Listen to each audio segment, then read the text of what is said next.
एक बंदा ऐसा था जो इतनी इबादत करता था, याबुदु रब्बहु, अपने रब की इतनी इबादत करता था कि रूहुल अमीन उससे मोहब्बत करने लगे, हैरान होने लगे, यार इतनी इबादत करता है। फता अज्जबा जिब्रील हैरान हो गए, इतनी इबादत करता है। एक दिन हजरत जिब्रील को बड़ा प्यार आया, फस्तअज़ना जिब्रील फी ज़ियारती, हजरत जिब्रील रब की बारगाह में कहने लगे, मालिक फलां बंदा जो है ना, वो जो मस्जिद नूर में बैठता है, मिसाल दे रहा हूं, बड़ी तेरी इबादत करता है, मेरा जी चाहता है उसकी ज़ियारत ना करके आऊं, उसकी ज़ियारत ना करके आऊं। हजरत जिब्रील ने जब ये बात की ना, रब ने फरमाया तुझे इजाजत मिलेगी, अज़ीना लहू, इजाजत देते हैं, बिशर्तिन, लेकिन एक शर्त है। क्या शर्त है? का अन यंजुरा फिल लोहिल महफूज, लोहे महफूज में उसका असल, उसकी जो किस्मत है ना, तकदीर है, जरा वो देख लो। जब हजरत जिब्रील ने लोहे महफूज में देखा ना, तो कहते वहां तो उसको शकी लिख दिया था, बदबख्त लिखा हुआ था। हैरान हो गए, जमीन पे उतरे, उस बंदे की तरफ गए, सलाम दुआ के बाद उसे बताया मैं जिब्रील हूं। वो फिर भी उसकी इबादत में लगा रहा।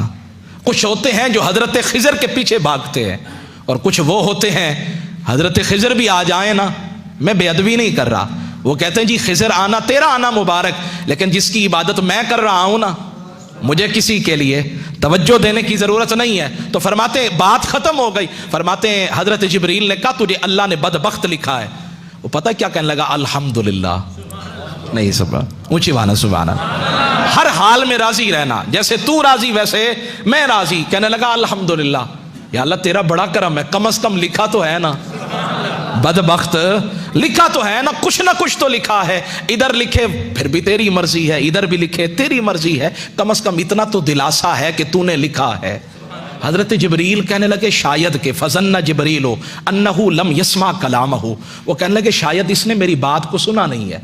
फ़अआद अलैहिल क़ौला, उस हजरत जिब्रील ने फिर कहा हजरत आप तो सारी जिंदगी इबादत करते रहे, सजदे करते रहे, और रब का यह मामला है कि उसने आपको शकी लिख दिया है। उसने फिर कहा अल्हम्दुलिल्लाह। फताअज्जब जिब्रील बड़े हैरान हुए, कहने लगे ये क्या मामला? उसने कहा लौलम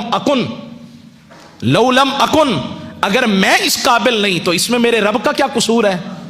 मैं अगर हूं ही निकम्मा, मेरी जात में मेरी किस्मत में लिखा ही नहीं है, तो इसमें मेरे रब का क्या कसूर है? जिब्रील ने सुना तो इस बात में भी बड़ा ताज्जुब आया, और जब ताज्जुब आया ना तो फरमाते हैं अल्लाह ने आवाज लगाई, सदा लगाई, जिब्रील अब जरा उन्जुर फिल लौहिल महफूज, अब देखो ना लौह महफूज में। अब जो देखा, फरमाया वहां बदबख्तों की लिस्ट से नाम निकाल कर ना रब ने बख्त वालों में उसका नाम लिख दिया था। या अल्लाह ये माजरा क्या है?